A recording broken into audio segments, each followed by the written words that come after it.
China has actually today become the largest producer of steel. It's also become the largest consumer of steel. So when you see any kind of fly up in commodities pricing, you can just go look and see what is going on in China.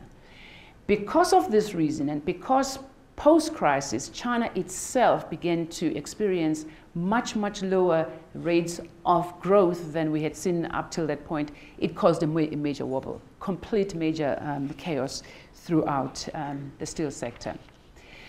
So if we all know that we're in an overcapacity position, the question is, well, why don't you just cut back? Why don't you structurally align the industry with what you know to be the demand out there?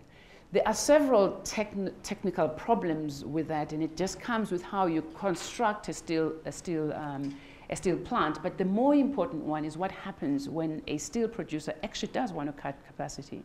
If you think of what's just happened in Europe towards the end of last year, where our company, as an example, began to go around saying, well, we're going to shut down some of the capacity in order to lower production capacity, the governments in those particular countries reacted with immediacy and with absolute ferocity. They're absolutely furious, and it is still taking time to actually get to shut that capacity because, unfortunately, the steel industry occupies a position that is deemed by governments of the world to be strategically and symbolically important. So it's not, and also it's a highly, highly fragmented industry. If you think of iron ore, maybe 3, maybe 4 global miners control this market.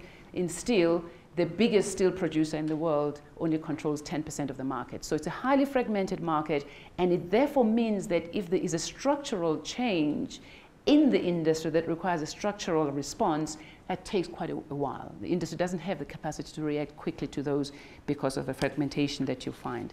Clearly, this is slightly different in South Africa, but it's always important to remember South Africa is a tiny, tiny part of a very large market, and anything that we do here actually eventually doesn't really matter. From driving the global steel industry, it's a tiny pimple. As I said to you, we're a very, very tiny part of the globe.